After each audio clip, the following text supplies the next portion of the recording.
What is Chimptopia even about? Chapter 1. The characters. On the Kickstarter page of the show, in the main art, we see our three main characters standing side by side. This is our first introduction to them. First off, we have Robbie. He is a big-hearted doofus. He is a well-meaning, straightforward guy who knows when to do the right things when he has to. Personally, he reminds me a lot of Marshall from How I Met Your Mother, not the brightest but the moral center of the trio. In my opinion, he is also the most interesting one out of the three. Next we have Nolan. A 25-year-old who is aggressively overconfident. He tries way too hard to be a womanizer, and his defining character trait is his size, cutting him off immediately from his two friends.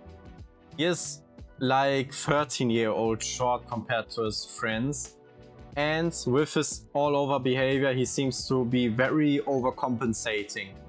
As last we have Waffles. He's the man of reason. He is a grounded average guy. The Kickstarter describes him as straightforward and smart, though he remains a bit of a blank slate for now, since these are the only two things we know.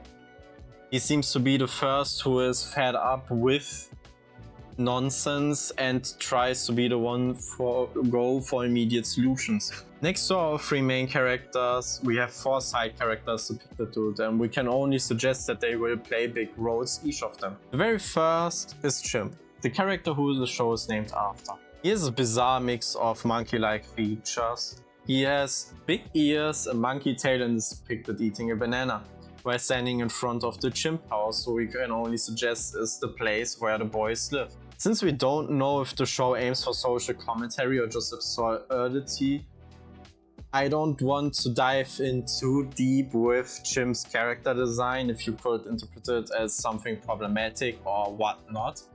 I think that would jump a little bit way too ahead. I think we can only see how the show utilizes Chimp before we start commentating on the character design. For now, let's just roll with the show goes for absurdity. Next off, we have the well-behaved citizen, a character who looks suspiciously well-behaved, who will never do anything wrong in his life, nor will ever abuse any illegal substances. Jokes aside, fellas, he is the local crackhead of the show. He will probably be a running gag character who will scream a lot or whatnot. Sadly, we don't know anything about him, and except for these assumptions that I made, we can't really tell how he's gonna be utilized. Next, we have the manager, how I like to call her. A woman who looks mean in front of a KFC knockoff at the boys. Most likely their manager, since it's stated that the three boys work at the fast food joint. She will probably, considering on how she looks at them, be a sort of antagonist, probably try to ruin their day or whatever, making them work overtime or giving them stupid jobs and whatnot. And last but not least, we have the wise cow. He's a mysterious magical character who speaks in fortune and wisdom. That's all we really know about him. He will probably just be a wise man, but also a cow. Personally, it reminds me a lot of Wallace from Gravity Falls in that one episode where it was like super smart and voiced by Neil deGrasse Tyson. Oh my god, I love that episode.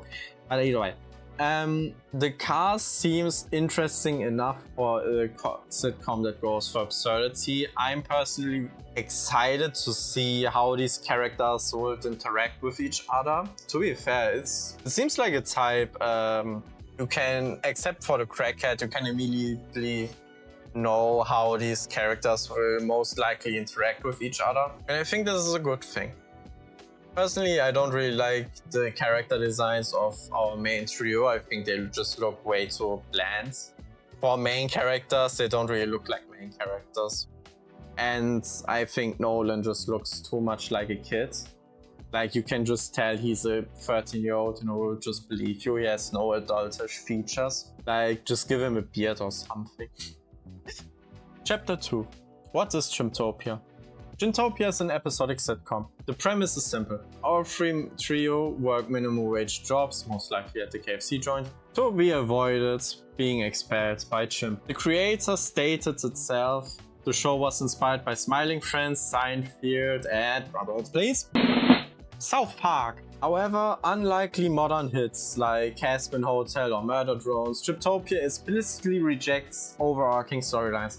The Kickstarter states that the characters won't have long-term development. It's a jump-in anytime show. Personally, I think that's a risky choice in an era where audiences crave serially deep, good developed narratives. There was a huge lack of that before the indie uprise of Glitch Entertainment and Visipop. But hey, let's bring back a little bit older TV, why not? Chapter 3. The premise and the pitfalls. This show is clearly aiming for an edgy adult sitcom market like Paradise PD or Brickleberry. The humor was stated to be aimed for young teens, young adults, and will feature probably pretty dark humor. But more to that later. My biggest problem with these types of shows is that they try to copy South Park without understanding why South Park works. South Park uses shock value as a vehicle for sharp, timely social commentary. In contrast, many edgy clones just use swearing and shocking imagery as a substitute for actual jokes or substance.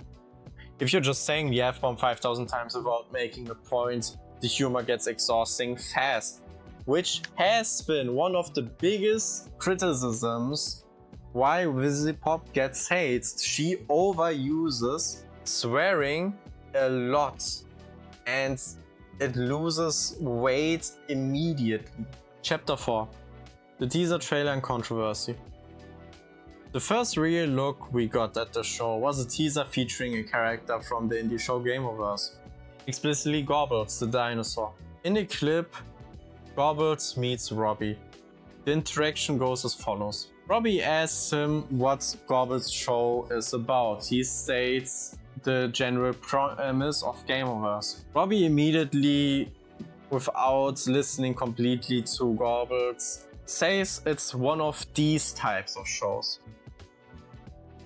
Even though the trailer goes a little bit further with the disrespect to Gameoverse, I think this is the point where the trailer fell into its own grave. Because of two things. The first off, mischaracterization. We got introduced to Robbie as a lovable, big-hearted guy. But in the very first scene, he stands by while his friends viciously beat a character who hasn't done anything to them, nor is capable of defending himself. Immediately screwing over his character bio and causing it to be worthless. Now we don't know if any of the character descriptions is right. And this is just bad. I don't think it's a good way to contradict your characters in the very first scene they get introduced to. This is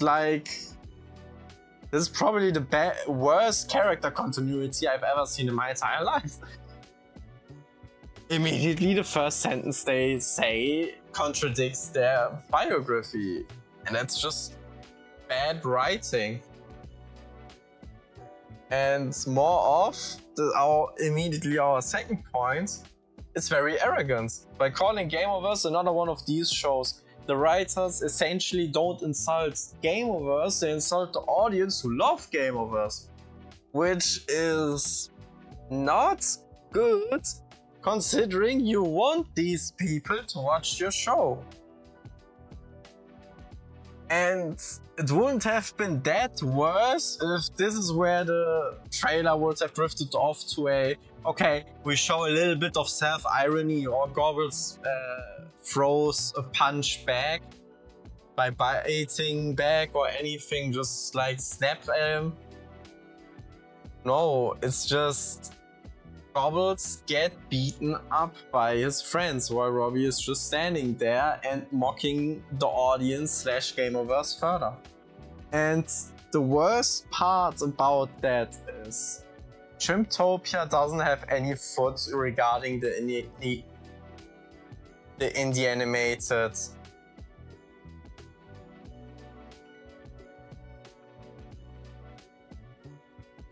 market. they only have one teaser trailer at the point of recording this, and immediately try to put themselves in a better place than one of the most hyped indie pilots I've seen since the Amazing Digital Circus. Gameoverse received extremely well and will probably be the next poster child of Glitch Productions. Even though it has two very, very strong siblings with the Gaslight District and Knights of Guinevere. Not even mentioned about the Glitch Presents shows like Lackadaisy. All of these shows are stunningly good animated, have stunningly good narratives, the characters are all so well designed. And then comes Chimptopia with an art style that looks just like knockoff Family Guy. Like this extremely ugly, generic Western media type of art style. And says, yeah, we are better than them. The sentence, "don't worry, you wouldn't have wanted to watch that pilot anyway," is so mean. It's so mean. We don't do that here. I guess if they try to go for like a friendly rivalry thing, but like they went 4 steps too far. And you don't do that in the teaser trailer. Because this is all we can associate the show with now. With arrogance. Chapter 5. Conclusion and final thoughts. Don't get me wrong, I love a good sitcom. But Chimptopia feels like it's trying to be edgy just for the sake of being edgy. It lacks self-reflection that even shows like Family Guy or South Park represent. On occasion, so don't get me wrong, I don't put these shows on like high horses. They have their faults, but they are aware of it. You see it sometimes. Maybe the show will surprise us. But the current marketing strategy feels like a final nail in the coffin before it even premieres. This is probably the first time I see an indie animated show that really tried to do something unique out there fail miserably before it even premieres. I don't wish the creators bad fortune. I like animation. It's a beautiful media. And you really need to do something awful to make a show that makes the world a worse place. But right now, Chimptopia shows us how not to kickstart an indie show. And that's what Chimptopia is currently all about. Thank you for watching. I'm curious though, could you please tell me your thoughts on this situation? And do you like the more sitcom style of shows we had back in the day? If you're that old. Or do you like the more story-driven shows we had in the last couple of years? I personally love every show Glitch made this far, but I don't dislike having a show that I can just turn up, laugh a little bit and then go to sleep after. I hope all of you have a nice day. Please leave a like and subscribe, it would help out a ton. Goodbye, fella.